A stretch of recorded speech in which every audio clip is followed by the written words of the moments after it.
Hey guys, I know it's been a really long time since my last video. I've been away, I've been skiing across Greenland, so I know it's a bit weird thing to do. And this recipe that's coming up is something that my brother and I, we craved while we were over in Greenland. So we spent a month over there. This is something we really craved, and I came home, made it, and made it more than once since I've been home. So I hope you guys enjoy it. It's a recipe for sticky sort of walnut cinnamon rolls. So hope you enjoy.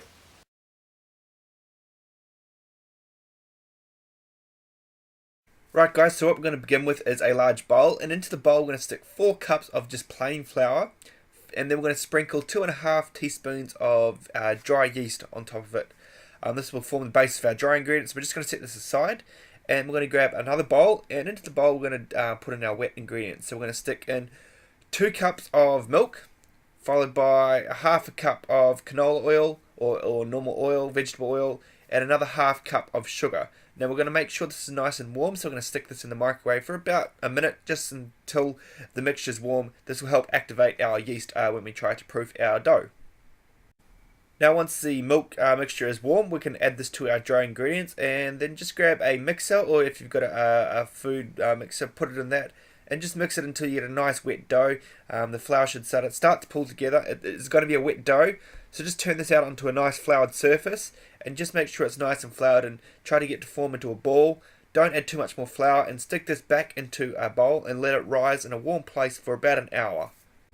Now while we're waiting for our dough, we're going to work on the walnut mixture. So in a small fry pan on a nice high heat, we're going to be melting 113 grams of butter. We're going to stick in half a cup of chopped, they can either be pecan nuts or walnuts, it's up to you. And then we're going to stick in 3/4 of a cup of golden syrup or corn syrup. Again, it's up to you, whatever you can get your hands on. And we're just going to let this simmer. Once it's simmering, we can take this off the heat and just put it aside until we're ready to actually make our buns a bit later. Alrighty, now we're back to our dough. Now we're going to stick in half teaspoon of both baking powder and baking soda into our dough. Make sure you just give this a nice mix around it, just to make sure that the dough pulls in the powder and the soda we've put in. You can see it's nice and spongy. It's really quite a nice soft dough, which is exactly what we're after. So it's a nice soft bun when we cook it. Whenever you're making cinnamon buns, you've obviously got to make the inside sugar mixture. So we're going to stick in 3/4 a cup of white sugar into a small bowl, and then 2 large tablespoons of cinnamon. And we're just going to mix this together so you get a nice sort of brown sugar mixture. It smells absolutely divine. And this will be the inside mixture for our dough when we roll it.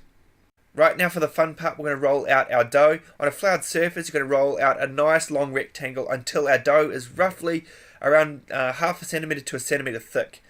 Once we're at this stage, we're going to melt about 100 grams of butter, and then we're just going to get a brush and we're just going to cover the entire top surface of our dough with the butter. Now that cinnamon mixture we worked on earlier, we're going to sprinkle the entire amount nice and evenly across our dough, and then we're going to roll it up. So make sure you get a nice tight roll as we roll lengthways, and you should get a nice sort of long log, like I said, and make sure it's not sticky to the surface. So now for the final part, we're going to grab a muffin tin, and into the bottom of each muffin tin we're going to spoon in a tablespoon of our walnut mixture. Once we've done this, we can now cut our log. We're going to aim for 2 centimetre thick slices of dough. Make sure you flatten them out a little bit, and then press them into our walnut mixture. So when they cook, it should pick up the walnuts at the bottom of the muffin tray. So we're going to completely fill our muffin tray. You might find this recipe does a lot more than 12. I normally get around 24 of these little sticky buns with this recipe. So these are going to go into the oven at 180 degrees for roughly around 20 minutes. So make sure that the top of the dough is nice and crisp and brown. And then once they're done, let them rest in their tin for about 5 minutes, and then gently grab a knife, and the walnut sticky mixture should come out with the bun. If not, just grab a knife and then just apply the sticky mixture on top of it, and it should be absolutely delicious. Really quick and easy. I hope you guys enjoyed it, and keep an eye out. I should have a lot more regular videos coming up in the next couple of weeks. So cheers.